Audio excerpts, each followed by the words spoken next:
it looks like we have a small win. Well, I should probably say big win for Luigi Mangione. And if you aren't familiar with who he is, let me just remind you. Luigi, seen here, is accused of killing United Healthcare CEO Brian Thompson. This took place in Midtown Manhattan, December 2024. But you know, it can never just be one charge. They've also charged Luigi with stalking because if you don't remember, he followed Thompson to a conference that he was having and popped him before he went inside to the conference. So in the news now, it says that Luigi Mangione's latest death penalty is officially off the table, judge rules. This is huge because Luigi has been seen to be a bit of a hero for those who have been wronged and denied by medical insurances. Let's check out this article from ABC News. It says that a federal judge in New York on Friday dismissed the death-eligible counts for Luigi Mangione's indictment, clearing the way for his federal trial to begin in October.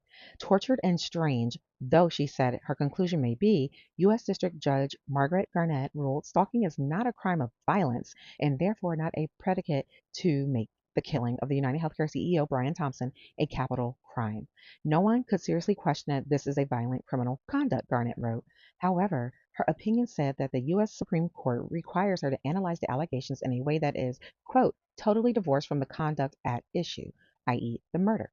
Garnett said crimes of violence must, by definition, involve force, and theoretically, stalking could be committed without it. The defense wanted the death penalty taken off the table, arguing that stalking, quote, fails to qualify as a crime of violence and therefore cannot be the predicate to make Mangione eligible for the death penalty if he is convicted of the federal charges. The defense also argued that the decision to seek the death penalty was political and circumvented the federal government's protocols. Mangione, who was accused of stalking and killing Thompson in Midtown Manhattan in December 2024, has pleaded not guilty to state and federal charges. With the death penalty off the table, Garnett said Mangione's federal trial will begin with opening statements on October 13th. Garnett said jury selection will begin on September 8th. The Manhattan District Attorney's Office is separately trying to convince a state judge to put Mangione on trial on July 1 before the federal case.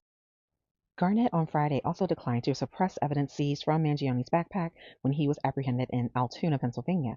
This ruling will allow prosecutors to use key evidence at trial, including the alleged murder weapon and writings that prosecutors say amount to a confession. Garnett said the search fell within multiple exceptions to the requirements for obtaining a search warrant, including the discovery of the weapon and the likelihood that the evidence would have been discovered inevitably. Mangione's lawyers had argued the backpack search was illegal. So guys, where do you stand with this? Are you a supporter of Luigi, or do you think he should still have the death penalty on the table? Are you against the death penalty overall? Let us know in the comments and we will be following this. Stay drama free.